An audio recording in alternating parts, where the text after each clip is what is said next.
My name is Jonathan Hayes. Many of you already know me. If you're watching this on YouTube, um, then you know me as the Haystack. Today, I have special guest Dr. David A. Falk. He is a biblical Egyptologist.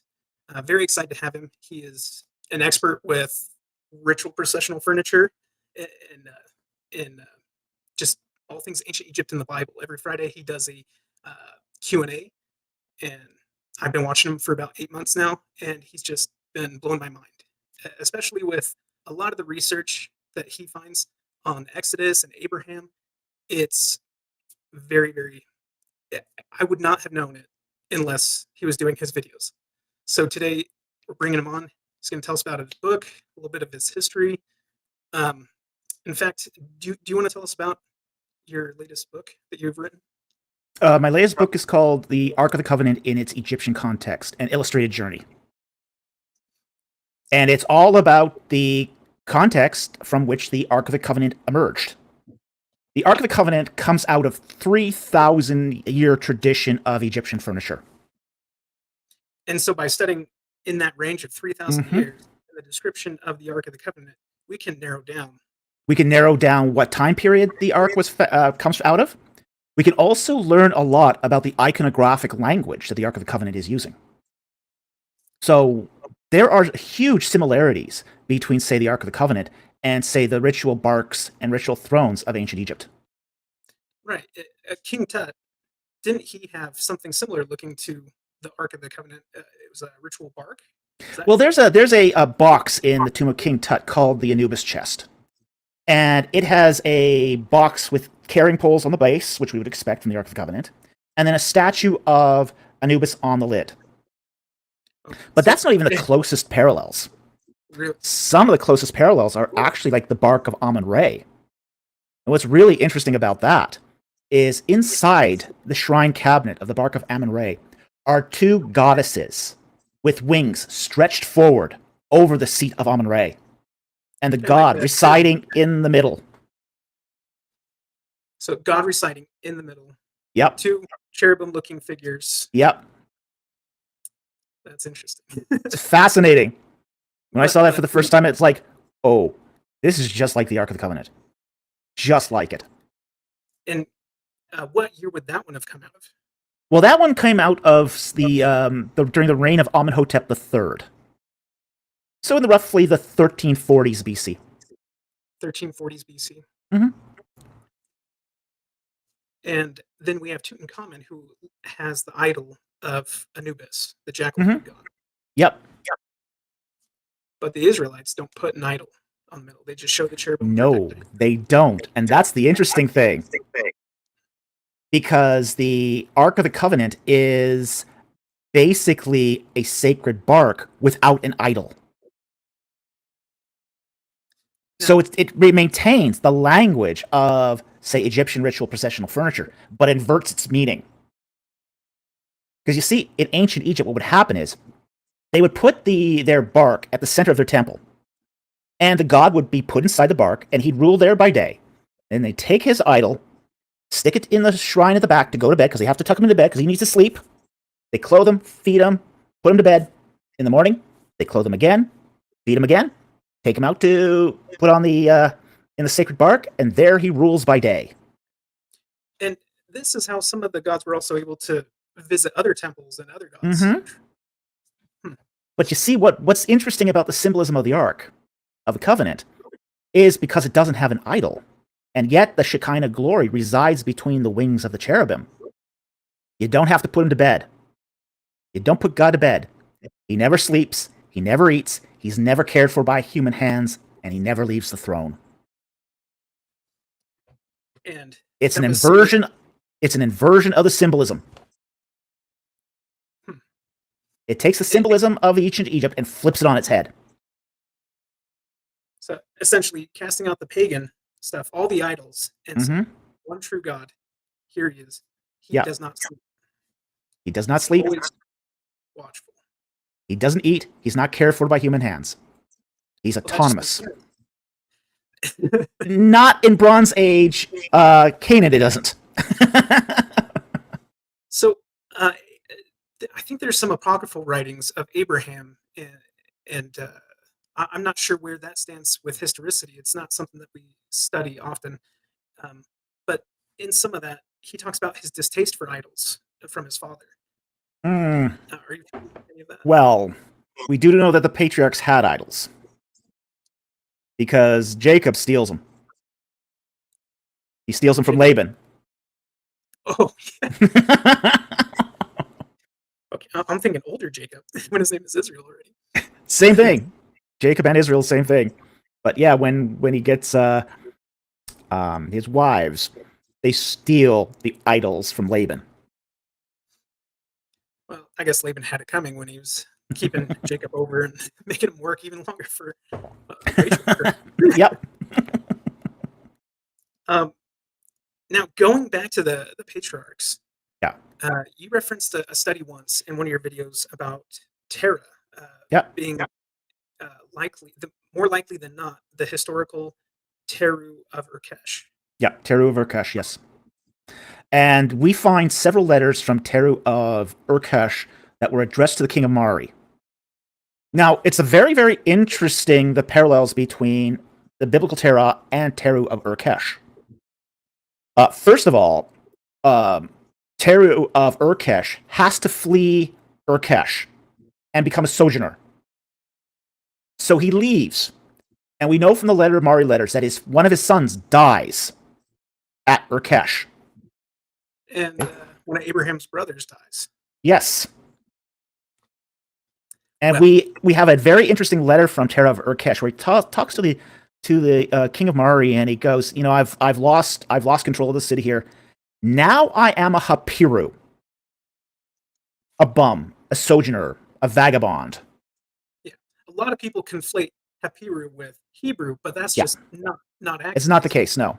It's Hebrew might get its etymology from Hapiru, but it's a different meaning by the time it comes into, say, the Hebrew language for the most part. It's not associated with a language group like it is later on, or an ethnic group. It basically means, as I say, a sojourner, an outcast, a mercenary, robber, bum. And we know that Abraham had well-trained men. Is that Yes, he correct? did. But he gets those well-trained men in a different way. There's a very interesting side note to that too. Does he get them from Egypt? Yes, he does. At least he gets the trained people who can train him from Egypt. Because concurrent to what's happening with the patriarchs, you also have this martial arts tradition that's happening in Egypt and sort of hits its peak during the 11th and 12th dynasties in the Middle Kingdom. Guess who shows up to Egypt in the 11th dynasty? Abraham. In the 11th dynasty? Mm-hmm. 11th and 12th dynasty is when Abraham arrives in Egypt. Maybe the 13th. So, because we actually have a lot of evidence of that. Sorry, I'll take that back. The 13th. We know it's the 13th because of his association with Neferhotep I. Yeah, and that's about 1750 BC. Yeah, 1750 BC, roughly. Yeah. Around the time that Hammurabi up in Mesopotamia. Yeah. Hammurabi, the synchronism with Hammurabi and Neferhotep is about 1725. 1725. Yeah. So this is after the 12th dynasty. It leads into the 13th dynasty, which is the 13th dynasty. But that martial arts tradition begins in the 11th. It begins in the 11th, persists into the 12th. It's its peak in the 12th, and it's still being carried on into the New Kingdom, but to a lesser degree. We actually find at the tombs of Beni Hassan catalogs of hundreds of martial arts moves in the tombs of the nomarchs. This is how we know it's a martial arts tradition, is from generation to generation of the nomarchs at Beni Hassan. We see the same catalogs with some variations being repeated between generations. So that's funny that you mention it because my wife, we homeschool. So my wife knows we're selecting which ancient culture to study first, and she knows how much I love Egypt.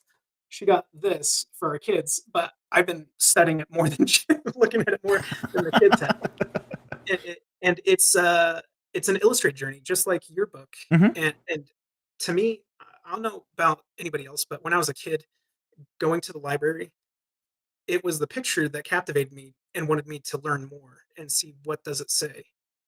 And so I love this format of an illustrated journey. I like books with pictures. Oh, I do too. And I came across this one page where they're actually showing wrestling scenes and training in Egypt, but it looks like this is for sport. Well, it's combined with combat scenes. That is from the tombs at Beni Hassan. But there's Oh, yeah. also combat scenes connected to those where they are showing you siege towers and they're taking over cities. So And these are not just sports. yeah, They're fighting with sticks and clubs because too. I know in early 12th dynasty you have Senwar. Man, which name do we want to call him? Senwosret? Yeah, Senwosret the first. They're taking expeditions up into Canaan, right? Mm-hmm. And Yes, they are. they're very familiar with this. Mm-hmm. And so there's obviously a relationship between Canaan, Egypt, Mesopotamia, Mm-hmm. far before Neferhotep. Oh yeah. And we have a precedence of all this fighting scenes and Yeah. everything that we read in the Bible.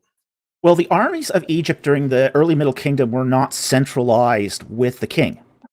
It's like governors have their The own. governors controlled the armies. And the kings had to get the governors to cooperate whenever he wanted to do any sort of military action, because the king didn't have an army of his own. Now that changes with the 12th dynasty, but in the 11th, the nomarchs still have a lot of power.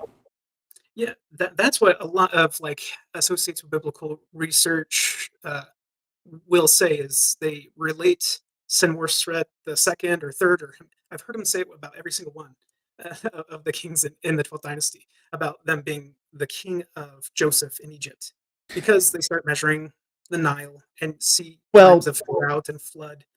That's But not where they get it from, though. where is it that they get it from? Well, they first of all take an early Exodus date. Okay? So they're starting with 1446 for the Exodus. And then what they're going to do is they're going to add 430 years from the Masoretic text to get you to that 1800-ish date. And that's going to stick to, say, one of the Senwosrets of Dynasty 12. But there's problems with this. Okay? One problem is that when you look to the text critical work, only one of the manuscript traditions, which is the Masoretic text, says 430 years in Egypt. The Septuagint and the Samaritan Pentateuch will say 430 years in Egypt and Canaan. And this is why we see in Galatians where Paul says that the 400 years begins with the promise. What's the promise? The promise to Abraham that he'll have a son. So it includes both their time in Egypt and their time in Canaan. And if you look at Exodus 6, the Israelites could not have been in Egypt more than 350 years, just because the genealogy of Moses doesn't allow it. So for those who are watching, when it's talking about 430, 450, or whatever number referred to as sojourn, what does it actually mean when it's talking about that? Okay. The 450 is a little different. Okay, there's a little addition to that, which is that it also includes, say, Jacob's time out of the country, because he spends 20 years working for Laban. Yep. And Laban is in Syria, so he's not in Canaan at that point. So you get this 450, but there's a pause. Okay. That pause is when Jacob sort of leaves the country to get his wives. Okay? But that 430, 450 years is that time between the promise made to Abraham, and the text isn't clear whether it's the first promise or the second. Abraham's given two. My guess is the second promise. Then you have them spend some time in Canaan. The life of Isaac, spent entirely in Canaan. And then most of Jacob's life is spent in Canaan. Then they go to Egypt and spend, as I say, around 350-ish years in Egypt. We're not sure the exact number. But there's an additional problem too to putting Joseph during the reign of the 12th dynasty, which is chariots. Chariots. Close. You almost got it. Chariots, yeah. We know when the chariot was introduced in Egypt. And it was around 1666 with the beginning of the reign of the Hyksos of Dynasty 15. So there's, and you can even see, like on the warfare scenes at Beni Hassan, which are all 11th, 12th Dynasty, there's no chariots. They're doing warfare, but there's no chariots. Yeah, they're wrestling. They're wrestling. They're shooting bows and arrows. They're slinging stones. They're beating each other with clubs, but no chariots. And it looks like they even spent. It looks like they were pretty spread thin in Nubia too. Before I get ahead of myself, referring back to Abraham. Yeah. During his time, he is son of Terah. Terah would be the last king of Urkesh before it's been cast out. Well, it has other. Urkesh changes hands a few times. Okay, it's basically changing hands between the king of Mari and the king of Elam. Okay, the people in Urkesh want to go with Elam. There's a sort of a popular movement in Urkesh to align with the king of Elam. Terah Teru is aligned with the king of Mari. However, soon after Terah gets the boot from Urkesh, Mari itself is conquered by the Babylonians, by Hammurabi. Okay, so he's got to get out of Dodge. He's got to get out of Dodge, yeah. So Zimri Lim is conquered by Hammurabi. Mm-hmm. And Mari at that point loses its autonomy and becomes part of the Babylonian empire as such. So me just as an observer and seeing these patterns in history, does this start a flow that gives a rise to the Hyksos coming in to Egypt? Well, that whole upper Mesopotamian area is Amorite. So Terah is coming from an Amorite province. So the Amorites are a migratory group that's going to travel down to Egypt. And they are what becomes the Hyksos. The Hyksos are Amorites. The Israelites are Amorites. This is why when Abraham comes down to say Canaan, and he starts talking to the Amorite brothers, he's conversing in their native tongue. Yeah. So being the Jacob, when he goes to Egypt, and same with Joseph, they're speaking in an Amorite tongue. The Hyksos speak Amoritic. So they would have had scribal training, have a wide range of languages with that whole entire area, even down to Egypt, correct? Well, they would have, but the Amorites were so widespread that it really was. I mean, you could go from northern Mesopotamia all the way to Avaris, capital of the Hyksos, and just get by with speaking Amoritic. Now, I actually saw one of the kings, one of the Hyksos kings, shared a original name with a former king of Mari. So, do we see a type of parallel of what happened to these kingdoms? It's just those guys made it there first, and that's why we're so buddy-buddy?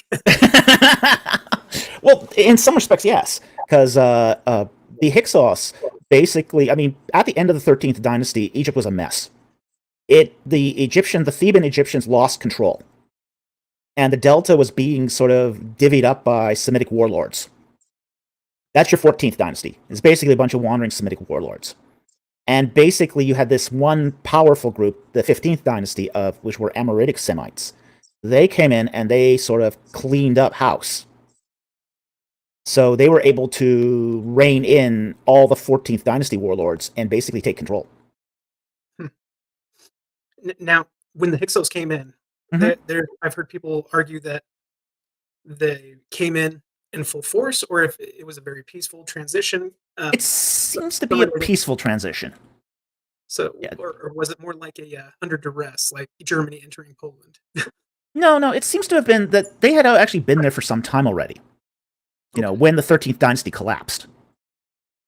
It took about 30 years to go from the final gasps of the 13th dynasty to Dynasty 15.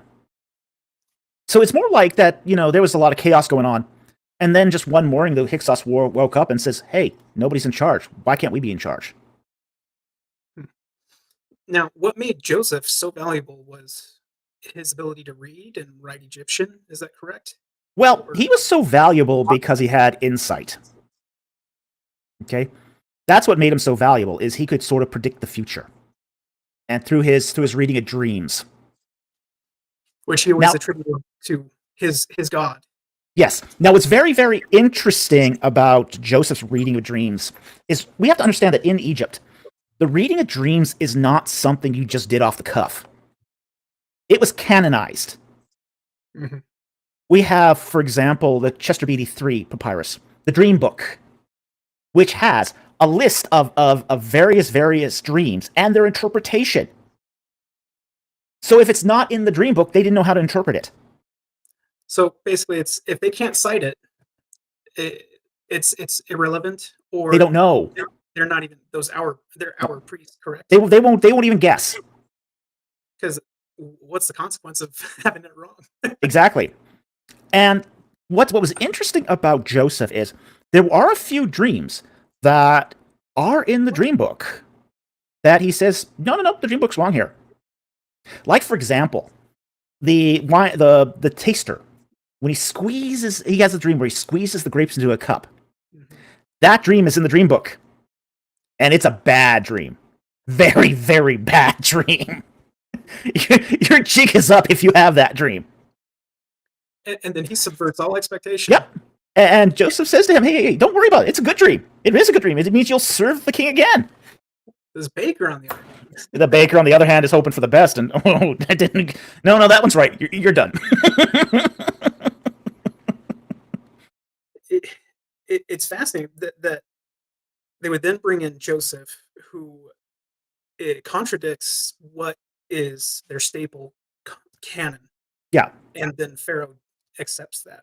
Well, the fat cows and the thin cows. There's no interpretation for that in the dream book. So the wine steward says to the king, hey, I know a guy who might be able to interpret this. And that was a long time after, wasn't it? That was a few years, yeah. Yeah, he forgot about him. He's probably like, oh, okay, whatever. I got it. I'm okay now. Years later, I remember something. I know a guy. I know a guy who knows a guy. But that just also shows you that the Lord is always in it. He's patient. But this is also part and parcel to the Egyptian justice system too, which is, if you got thrown into prison, now a prison is not like a prison today. It's not bars and walls and gates or anything like that. You got sent to a rock quarry in the middle of nowhere. There's no walls. Oh, we find several of these rock quarries, and we don't know which one exactly he went to, okay, but we got several examples of these, where prisoners would be sent to these rock quarries, and you're just forced to wait. They would do hard labor while they waited for their judgment, and the king could wait forever. He was in no rush. So I loved the story of Joseph. It's been a big strength for me since I was a kid, and that Ben Kingsley Joseph movie came out. that of all movies, for some reason, that one has always been my favorite. That's something I could watch a million times and not be tired of it. But it's funny to see this almost, I don't want to say like a chiasmus, but how his own brethren and his own father reject his dreams. Oh, yeah. Brethren tear that robe off of him, cover it in blood, and then goes and he gets exalted, is given clothing and position by the Pharaoh, and value. Those tunics too were not uncommon. The colored tunics? The varicolored tunics were not uncommon. Many Semitic people had them. We see them also on the relief at the painting on the tomb at Beni Hassan too, where a group of Semitic miners, like rock miners, are coming into Egypt. They're emigrating to Egypt for the purpose of mining, and they're dressed in those varicolored tunics. They were especially common among Semitic peoples. But what was different is each sort of tunic had its unique design. So that's how Jacob could know that was Joseph's tunic, because he did the design himself. Now, I've seen in lots of different cultures, especially a lot of these Bedouin type cultures, the Hmm. way they it's almost like reading a book, looking at the ropes, the way it's weaved. Hmm. In South America, they would do transactions with tassels Yeah. and ropes, where you could basically have an accounting of something by looking at knots and tassels. Yeah. And so this is something that I recently learned in the past couple of years, that Hmm. perhaps that rope, besides it being like a symbolic, but do colors, would colors have played a role, or how would it have Well, been? each clan would have its own sort of its style and patterns. Okay? Just like, for example, in today, you go to Scotland, and every clan has its own tartan, Mhm. its own pattern, and its own design for kilts. This was no different with the tunics for Semitic clans. They'd also have their own styles of designs specific to the clan. And there'd be minor variations within that style. But that style was highly identifiable. Okay. Um, while Joseph was in Egypt, Mm-hmm. in Potiphar's home, Potiphar, do we see the name Potiphar historically anywhere? Oh Is that yeah, a common it's a true common name. It's a common name. It's Padi Ray, um, uh, the one given of Ray, So the one given of their solar god. of the solar deity. Yes, and it actually occurs. The name actually occurs twice in the Bible for two different people. You got Potiphar. Potiphar and Potipharah, which is the same name. So is it they just changed it based on position, or what Hebrew. was that? those A transliteration, those crazy Masoretes. like Potipharah was from the city of On. But On is a Jewish or Hebrew transliteration of Eon, Ianu, yeah. which is Heliopolis. So even So Greek, Ianu is the Egyptian name for Heliopolis. and Ianu would mean city of the sun, or It's actually City of the Pillars. isn't that where Senworcret the first? It's a really old city. That city goes all the way back to the Third Dynasty, and it has a long history that goes into the Roman period. Hmm. It's one of the oldest cities in Egypt, and it was sort of the site of the worship of Atun Re, the solar creation composite deity. So Atum Re, I hear so many different ways that Amun Re, Atum Re, Yeah, Aten think of Re. this like store mergers, where you have Okay, Albertsons and Lucky becoming one store, or so you're both Price Club and Costco becoming one entity. okay. So what you had was the god Atum, which was a creation deity, being having a merger with the sun god Re.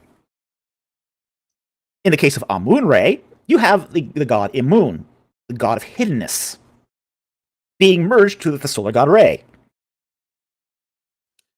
So Joseph being exalted to a position out there, and even being married to the daughter of the priest of On, Mm-hmm. Amun Re, would he then be associated with that cultic practice, or exalted to some priest? He would have some sort of priestly title, just because by virtue of being vizier. And to the Egyptians, he would look like he's a representative, state representative in a cultic Well, practice. well, um, Egypt is a very status-driven society. People collected titles like some people would collect baseball cards. The more, the better. Yeah. So if you had a certain rank, you would also have other titles associated with it. Like if you're vizier, you might be holder of the seal, priest of Sobek, captain of the guard. You just collect all these massive titles. And the more titles you collected, the more important you were, and in the afterlife, the higher your status would be. Now, I'm glad you brought up the afterlife, because Jacob was buried in an Egyptian practice, Mm-hmm. something that Canaanites didn't do, correct? No, the Canaanites didn't mummify. He was buried according to the forms of Egyptian mummification. Just because that's the spot that was open. That's what they did. If you had status and you died in Egypt, you were mummified. So, do we have any kind of record of Canaanites having like Egyptian spells or their iconography of their pagan gods put on their caskets or tombs Not in from their Canaanites. No, we don't see this among Canaanites. Now, we do find Egyptian burials in Canaan, but those are of Egyptians. Egyptians who are basically out in Canaan working at one of the, say, garrison towns. The Canaanite burials were not done that way. Yeah, the Egyptians had a very strong belief in the afterlife and Oh, yeah. wanting to be actually buried in their own land too. Well, they'd be buried in Canaan. They had no problems being buried in Canaan, just as long as it was an Egyptian-type burial. Okay. We do find these mud sarcophagi in Canaan, and they're styled in Egyptian style. So you see these mud clay burials in Canaan. Now, Joseph also went through the mummification process, but buried in Egypt. Do we know where in Egypt he likely would have been buried? No, but I think it's likely he was buried in a necropolis that was, say, more dry. Because, well, when mummies get wet, they get all gooey. Juicy. Juicy. It's kind of a mess. This is actually a story during World War II, when Berlin's being bombed, okay? And they had to take all the mummies from the Berlin Museum and put them in the subway. Well, one of the bombs hit a water pipe, and the subway leaked, and got water all over the mummy. And it just sort of collapsed into a bag of bones. Ugh, that's gross. It's disgusting. Totally disgusting. Yeah, who wants to clean that up? Nobody. Nobody wants to clean that up. So, we know from the Bible that he was buried near a body of water. Obviously not too close, because they were able to retrieve him. Yes. A lot of the early date proponents will claim that one Egyptian, they have a Canaanite statue with a mushroom haircut and a colored robe, and they say that has to be Joseph. And the tombs and the house. Can you tell us why that is not Joseph, or why it is? Okay, I'll tell you why it's not Joseph, okay?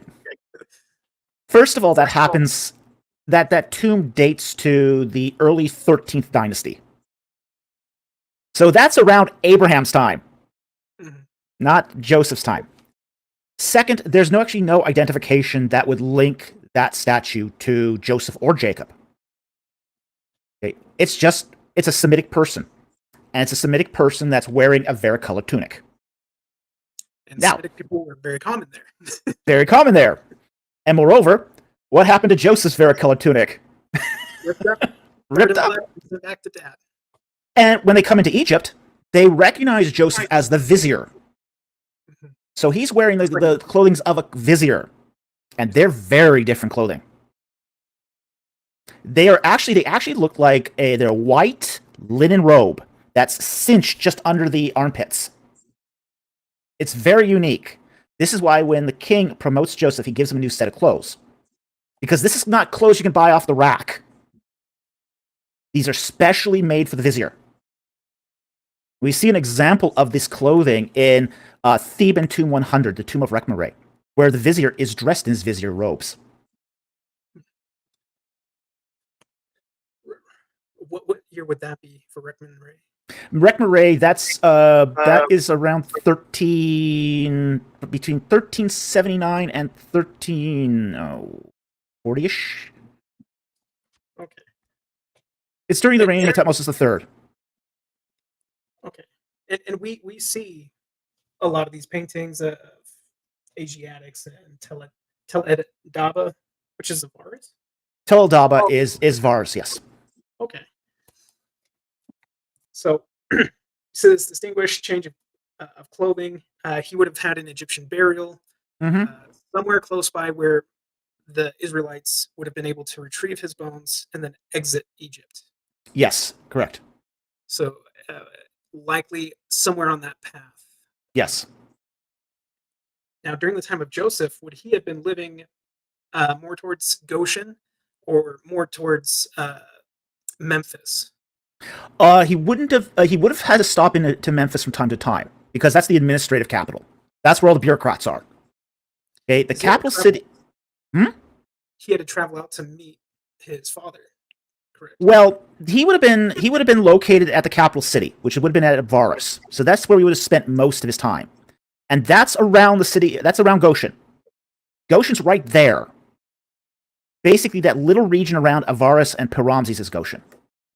Okay. And a lot of people who argue for that early date also talk about finding scarab seals with Mhm. Jacob's name on it.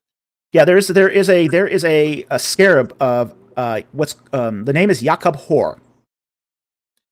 Jakob So Hor is um Egyptian at the end. well Jacob. That Hor is Horus. Mm, Okay, so Jacob means helper. It also means ankle catcher too, in a punish way. Okay, but it means Horus is my help. yeah. And we find these seals in script these seals not just in the Nile Delta. There's a few that were found in Nubia, and there's one or two found at Byblos. So there's a trading relationship happening between that 14th dynasty king and basically all these other provinces. Okay. So it's According not to the same Jacob. all right, not the same Jacob. Not the same Jacob.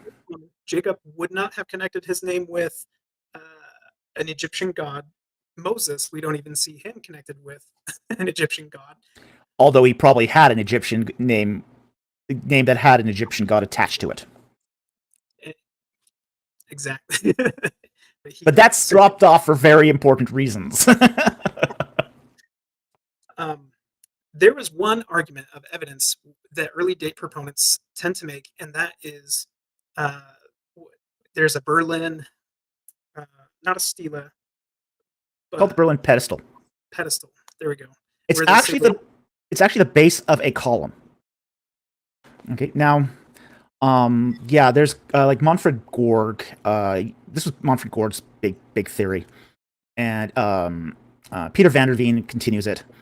But I think it's a very problematic inscription in several ways. One is it doesn't date to the period of Amenhotep II, like early date supporters would love to think. It actually dates to the period of Ramses II. And that was verified by, what's his name? Robert, can't remember his name at the moment. But there's also an alternate reading of that last captive symbol, and it's broken. So the reading of that is really not as clear as they would have liked to think. The other thing is, in order to read that as Israel, they have to slur that. It's Yashir. That's if you were just to read it in simple Egyptian, it would be Yashir. But Israel is not that. Israel is Yisrael. So it doesn't work out. because I've seen pictures of what they're talking about, and Mhm. it's literally cracked right down the middle of It the is, part yeah. they're trying to translate. Yeah. And it almost reminds me of when Ancient Aliens talks about helicopters and tanks when it's work on top of work. Yes. Pretty much. For the record, for my audience, Ancient Aliens, those hieroglyphs are not tanks, helicopters, any of that stuff. No. No, that's a palimpsest. One thing written over another. But in the case of that Berlin pedestal, there is no way you can get Yisrael out of it. Okay, it starts with an I, it continues with an aleph, and then you got a sheen and an aleph typically, and then you've got another aleph and then a resh. So there's no way they have to insert an R in there just by slurring it to get it to even work. Now on the Merneptah stela, that's the earliest record we have actually literally talking about Israel. Yes. Do they talk about Israel? I've heard the way that it's formed. I'm not sure if it's the grammar in it says that it's not a nation, but it's a people. It is a people because we have a determinative on the end that shows it as a people group, not a city. Yeah. So Now, it's also coupled with a second people group, which is very interesting too, which is the Hurrians, the remnants of the Mitanni Empire. So when Merneptah is going into Canaan, he's coming up the coastal plain, going into the Shephelah, and coming down to attack Gezer. And along the way, he encounters Hurrians and Israelites, who were wandering peoples at the time. Because at the same time as the Merneptah Stela, that invasion is happening into Gezer, the Israelites are pretty much bickering over the division of property at Shiloh. But there's a few Israelite clans wandering around the area at the time. This is my issue with early date proponents, is they want to have early Exodus, but then how do they explain that whole block of time in Canaan and Israel? What's going on over there? It looks like Egypt has a hold on it. That entire totally had a hold of it. I mean, look at the Amarna letters. The Amarna letters. It's all about these various vassal kingdoms, submitting to Akhenaten. And Akhenaten's ignoring them. He's ignoring them. He's not interested. He's an absentee landlord. He doesn't care. Just give me my tribute. You can fight out on your own. That's another argument that people use as Akhenaten, because he tried to consolidate everything because his god didn't protect them from all of that. And it doesn't wash. I mean, well, we actually have a record of Akhenaten doing a campaign into Canaan. You can go see it at the outdoor museum at Karnak. There's this huge wall with him, Akhenaten, in a chariot, beating up Canaanites. So that argument about he's too scared, or he needs to consolidate and make a new god. Oh, it's still hogwash. It doesn't hold up with their own explanation. Look, I mean, to change the entire religious system of Egypt requires you having a huge army. You have to have a powerful army to do this. And Akhenaten had a very powerful army. An army that was inherited by his successors, such as Horemheb. And they go to war against the Hittites. So, I mean, Tutankhamun's immediate successor, which was King I, started that war with the Hittites. Yeah, he's a little punk, isn't he? He's doing behind the scenes. Yes. 90-year-old punk, but punk nonetheless. It's funny you brought up his age, because we do have record of Ramesses II living to a very great age. We have Moses living to a great age. I'm not sure. What are your thoughts on Moses' age? I don't think it's a literal age. I think Moses makes it to his 90s. And it makes sense. But here's the thing: it's 3 groups of 40. His age is neatly divided into 3 groups of 40. 40 is just an idiomatic way of saying a long time. So I think this is important for people who study scripture at all to understand when numbers are given, like 40. There's a specific purpose, meaning, and everything. It could be literal, but it's always symbolic. Yeah, it could be literal, but you can't exclude the symbolic either. In the case of 40. But 40 is a very exceptional number. It's an idiomatic number. Was it like that for the Egyptians too? Oh, yeah. But we see idiomatic numbers are used all across the ancient Near East. In Mesopotamia, they didn't use 40, but they used 60 in the exact same way. And sorry? Joseph and his age. 110. In Egyptian lore, a wise man always lived to 110. So a lot of people were given that 110 age. Yes. Do we ever find someone who's claimed to, on their tomb, live to 110? No, but we find it in legendary texts, like the text of Jedi. The text of Jedi, he's a great sage and magician. And I'd bring up that subject text here, but I think that's too PG-13 rated for your audience. But he lives to 110. but we've never recovered a mummy that reflects No. that where it may say it. It's in Yeah. literature. It's in literature. It's not in the actual lifespan of any corpse we found. How was literature treated back then? Was it treated as literal fiction, or was it this is just meant to what we're supposed to take from this experience? Well, it depended.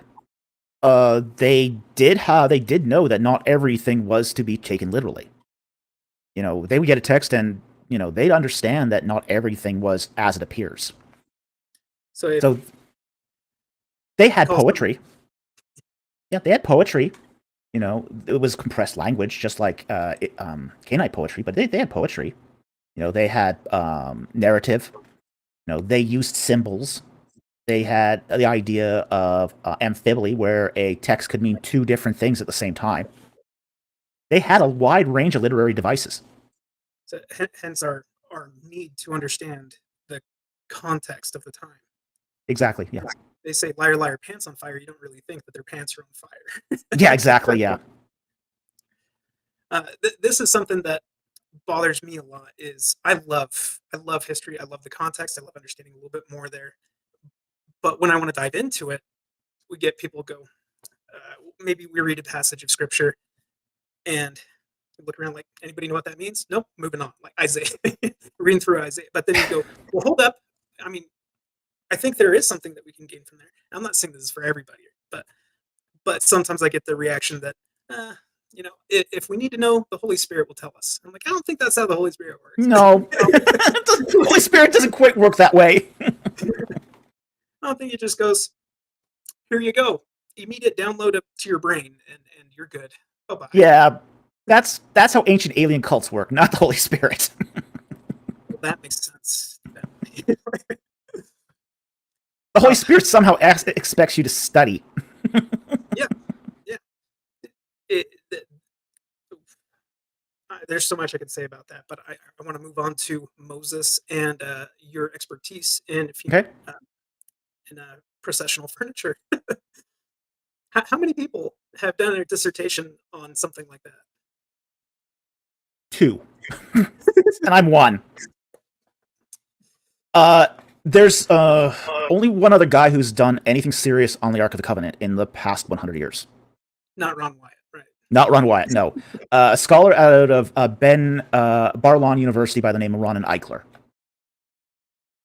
Now, he focused more on the Ark of the Covenant as it relates to, say, Talmudic texts. Okay, the Talmud. But no one has done a dissertation like mine.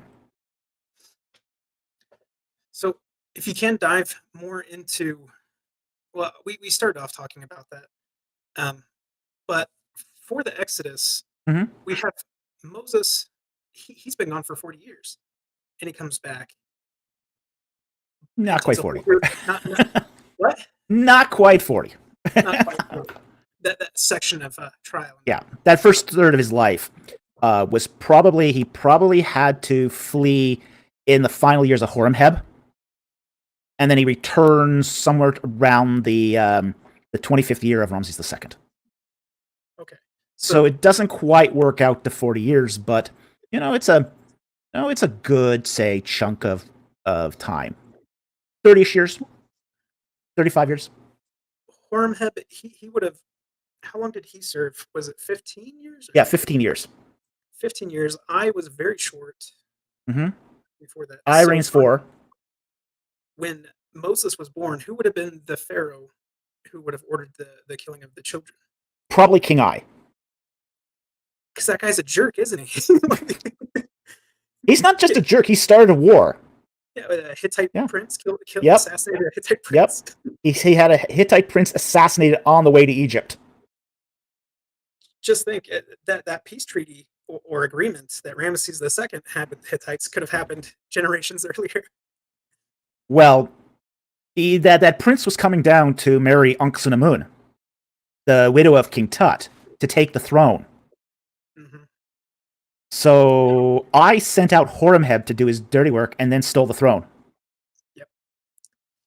And then he has no children. He has no offspring. So he had 2 sons. I had 2 sons, both of which predeceased him. Oh, sure that was an accident. Oh yeah, obviously an accident. And Horemheb, very dutiful individual. He's the general. He's a general. The person who replaces him is Ramses the First or Seti, It's Ramses the First. who is also his general. It's also his general. So, talking about the daughter of Pharaoh. Mm-hmm. Pharaoh would have been. Is this a retrospectively looking back? Yeah. Yeah, it's a retrojective. It's a retrojective title. So the daughter of Pharaoh wouldn't have been of a pharaonic lineage Oh no, in the house yet. no, When she was wasn't. adopted. Yeah. When Moses has to get out of town, his mother, his adopted mother, is still the daughter of a vizier. You see, here's the thing. Daughters of kings don't have the right to adopt. They're not permitted to adopt. There's two people in women. Adoption in Egyptian society is almost an absolute right. The only people who cannot adopt are slave women and daughters of the king. And that's because you're bringing in a foreigner into the royal household. That's a security risk. Mm-hmm. So, who's the father of the daughter? Probably Ramses the First. Ramses the First. He had a very large family. Yeah, very large family. He already had grandchildren at the time when he came to the throne. So this is how Horemheb resolves the succession problem. Horemheb has no children. So the succession crisis is finally resolved by his good buddy, Ramses the First, who has basically a whole tribe ready to take the throne. It's almost like he's from Utah. Almost. I won't go there. Not going there. But yeah, when Ramses the First comes to the throne, Ramses the Second is already 2 years old. Huh. Yeah. Okay. So that would make Moses a little bit older than Ramses the Second. Exactly. Yes. Yet he is mentioned in the Merneptah Stela, and Ramses the Second lived for a very long time. Yes. Outlived most of his children. Merneptah being the youngest. Yeah. And so a lot of the early date proponents will also say that when Moses fled Egypt, he had to wait for many pharaohs, but it doesn't have to be a pharaoh, does it? No. Or multiple. In fact, the text says that when God calls Moses back to Egypt, he says, "All the men who wanted your life are dead." Men, plural. Doesn't even have to be that first pharaoh who they had to wait for. So could have been a sons, daughter, people in state positions. Yep, could have been a powerful vizier, a powerful general, a courtier. As long as somebody had a grievance to bring that murder charge, they could act as a prosecutor. Now, but without somebody who had that standing, the charges die. And with the there's Egyptian goddesses, some that are over maternal stuff. Was it like Mut or Noon, or do we have that implemented into any of the names of Ramses the First daughters? There are some daughters that have a variety of names. We don't have a large record for the daughters of Ramses the First, so we don't know how many children he actually had. Okay, so he would have been gone during Seti and came back at the end of Ramses the Second. No, around the 25th year. That's probably when the Exodus takes place. Is around the 25th year of Ramses II.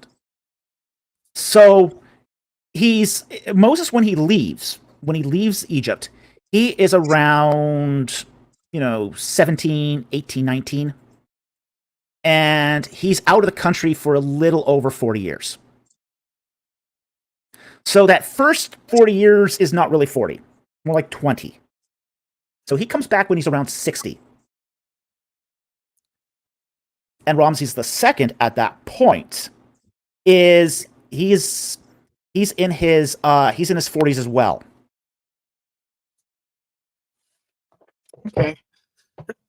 Now, during the plagues of Egypt, do we have any evidence historically of plagues happening or hail coming down and crushing like the wheat, causing famine or any of that stuff? Is there anything in the historical evidence to Well, show? there's nothing from that particular time that shows a plague, except maybe the destruction of the trees. Okay, but those plagues did happen from time to time in Egypt. Hail happens from time to time in Egypt. It snows in Egypt occasionally. They just had big snowfall like a few years ago. So this is why Pharaoh will say, "Oh, okay, okay, nah." There's Changing one. his mind. There's one recorded incident of the Nile turning to blood and the sun going dark. It happens during the first intermediate period, but these are hypernatural events that happen from time to time, and they're hypernatural events that amplify the normal effects of the inundation. So a lot of people tend to excuse and say, "Well, then it's not from God if it can naturally be explained." But to me and many others, we Timing say, is everything. no. Just because you explain something Yeah. doesn't mean that it's not from the Lord. Yeah, exactly. So, Timing is everything. so the timing of the escape, the whirlwind of fire blocking, Mm-hmm. arrow chasing, And the wind set down that part of the waters. We're told in the text that a wind came from the east and separated the waters. That's how the text describes it. It describes it as a wind. and we have evidence of whirlwinds of fire too. Well, yeah, I mean, those are fire devils. Basically tornadoes that pick up some burning bush somewhere and just scattered all over the place. Burning bush, you say? Yeah. Tumbleweeds. Anyone who's been in the Arizona desert for any length of time may have seen one of those. Where the tumbleweeds catch on fire, and then you get some tornado picking it up. Some dust devil picking it up. Now, a lot of people have caught the wind of Ron White and his Exodus crossing and finding chariot wheels and everything like that. Tell us why that's all hullabaloo. Besides the fact that Ron Wyatt's golden chariot wheel is a fake, and no chariot wheel in Egypt ever looked like that. Besides that, Didn't have enough spokes. it's not about spokes. It's not about spokes, and this is a red herring that the Ron Wyatt guys throw out. Oh, you're just dismissing it because it doesn't have enough spokes. Never said anything about spokes. What defines a chariot wheel as being a proper chariot wheel is not the spokes. It's the axle assembly. Okay. Have you ever taken a wheel on a stick and start spinning it around? Okay. And as it starts slowing down, it goes blah, blah, blah, it starts wobbling, like back and forth. Blah, blah, blah. Okay. You don't want that on a chariot wheel. That's bad. Because you'll be wheeling all over the place. An axle assembly on a chariot wheel is actually a long tube that the whole axle sits in so that it doesn't wobble. Okay. Basically, a chariot wheel is an extension of bow-making technology. It's actually got a very, very thin rim that's steamed and stretched around the spokes to hold the whole thing in place. Okay. Ron Wyatt's chariot wheel does not have an axle assembly. And it doesn't have a thin rim. And it's covered on inside and out with gold. No chariot wheel was ever made like that. We have examples of chariot wheels in various museums across Egypt. You can go from the tomb of Huya and Thuya. There's a real chariot wheel, a real chariot there in that tomb from the reign of Amenhotep III. That's only supposedly 50 years after Ron Wyatt's Exodus. And it looks like a proper chariot wheel. Ron Wyatt's doesn't. Moreover, the coral reefs, the coral formations that they say are chariot wheels, are not chariot wheels. Those are just coral. And that species of coral is found all through the Red Sea. Now, the Red Sea, do we know where that crossing point is? We do, actually, because it's recorded in Egyptian records. Really? Yeah. There's a record called the Onomastica of Amenhotep. And it travels through the geography of Egypt from basically the south to the north.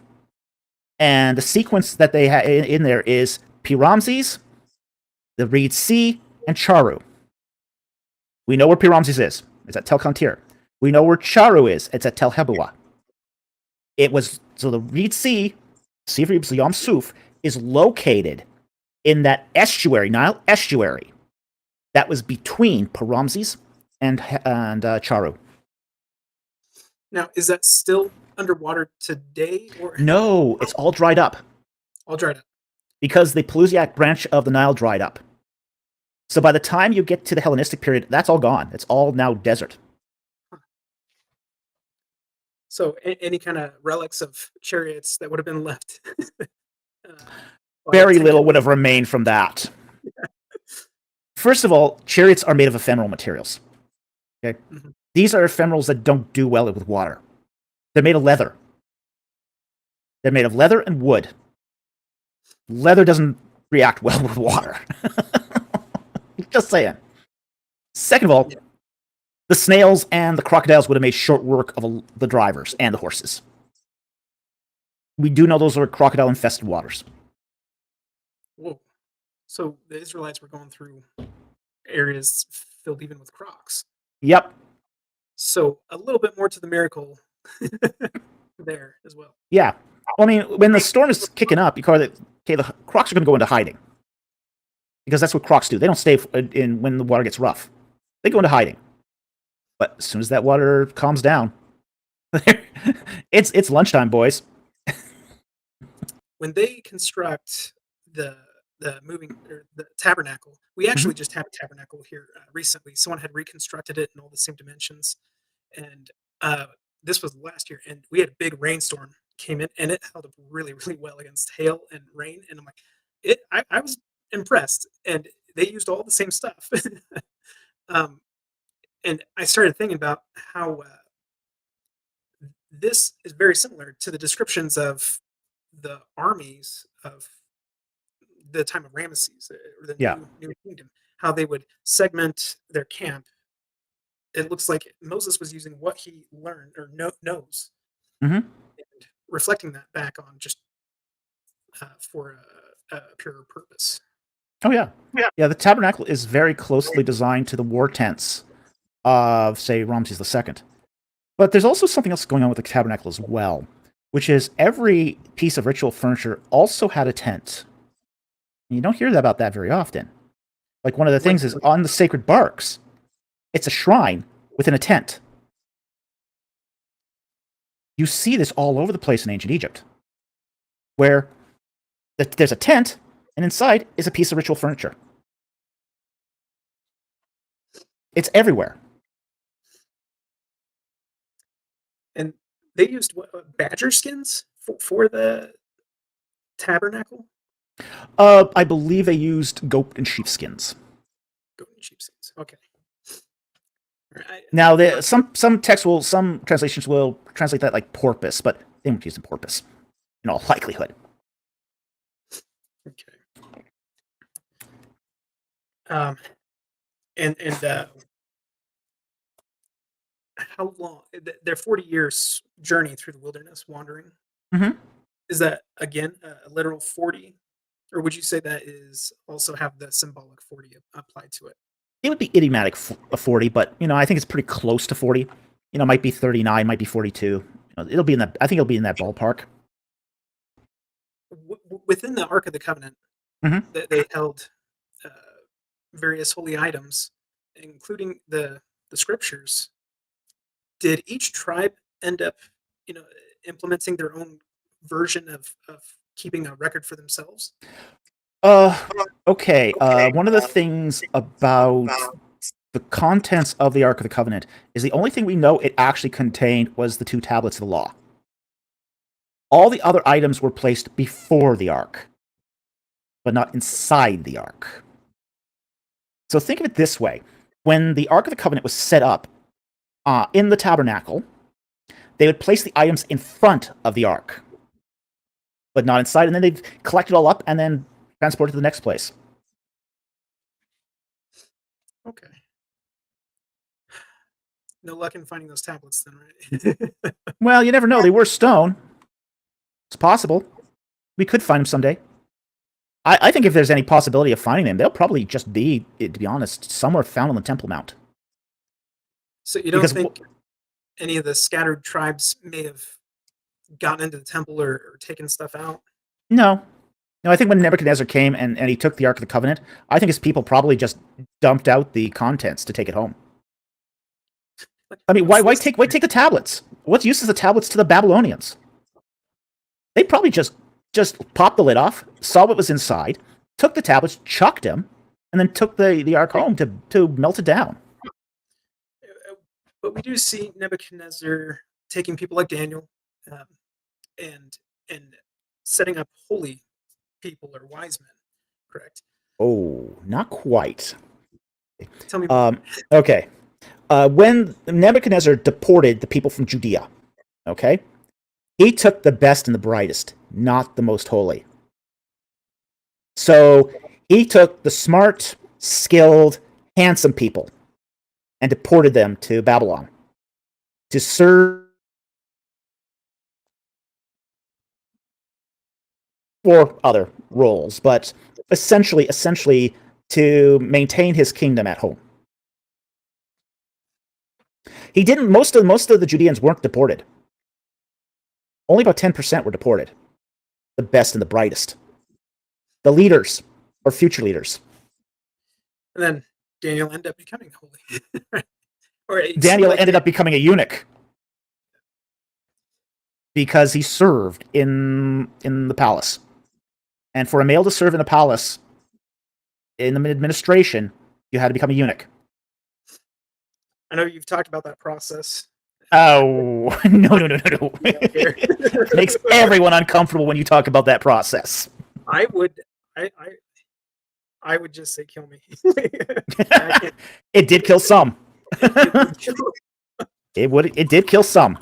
Not everyone survived that process. So, sorry to jump around so much with Christmas coming up. There's a lot of interest, and there always is a lot of interest about the three wise men. Okay. I've heard you talk about the Magi before in Egypt, but these Magi, the three wise men, that's a different Magi than the Magi, correct? It's not Magi or Magi in the Egyptian context. They are a ethnic group that lived in Kush, which is near Aswan today. And they were more a police force. Okay? They're not, say, astrologers or people who are interpreting the stars. The Egyptian Magi, they are, as I said, an ethnic group. They're constables, they're police officers, they're community leaders, and even mercenaries. But they're not into reading the stars or following the stars or anything like that.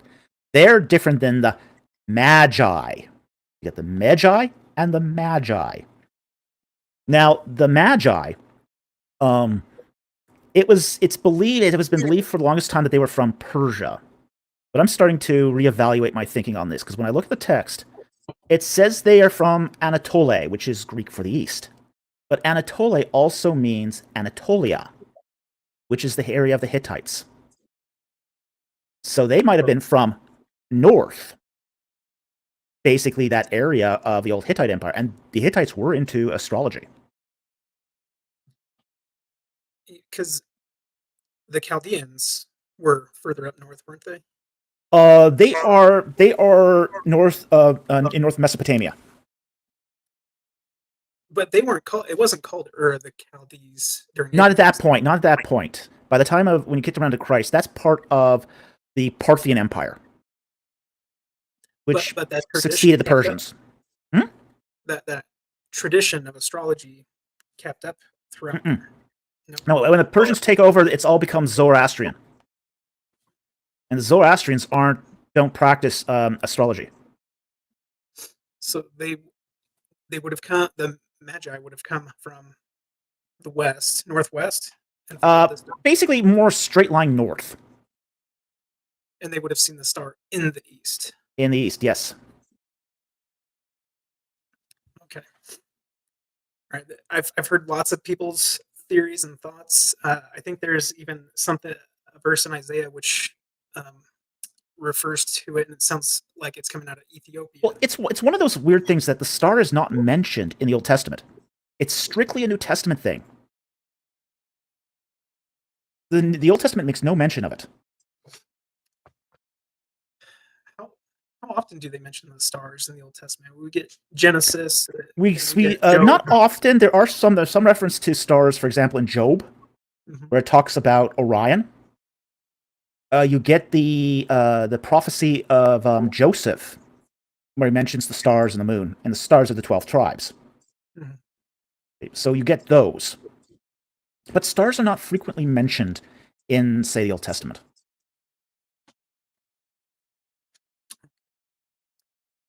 Well, I with a little bit of time left, I wanted to use that to for you to kind of share some of the fun things that are going on with you right now.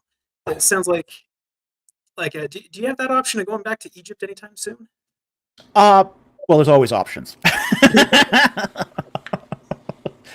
We are talking with a tour company right now to possibly organize a tour of ancient Egypt and the Bible. And it'd be an educational tour. So we'd be going from site to site, looking at the various sites of Egypt and how they relate to the Bible. And that would be all inclusive. It'd be all inclusive, yes. So they cover everything from your travel from New York to your return to New York. Unless, of course, you're from Europe, then something else. But Um, do you have another book coming out? we are working on a proposal right now um, for a book on the Exodus, particularly focusing on the plagues of the Exodus from an Egyptian perspective. So that's a proposal that's in works right now. When I get it done, I'll be sending it immediately off to the publisher, and they're going to have a look at it. So I talked to them at the last ETS about this project, and they were very interested. So that's very exciting. ETS is the Evangelical Theological Society, Yes. where we play Dungeons and Dragons. Yes. Any of you who don't know, Dr. Falk hosted the first ever Dungeons and Dragons at the ETS, and I was one of the people that got to play. And we all were clerics in this, and I was the only one that died. Hey, you should have kept that spear in check, man. It was the bunny that killed me. It was the bunny that killed you. Yeah. So if you want to see that, it was a live stream, 3 weeks back. You can Yeah. see it on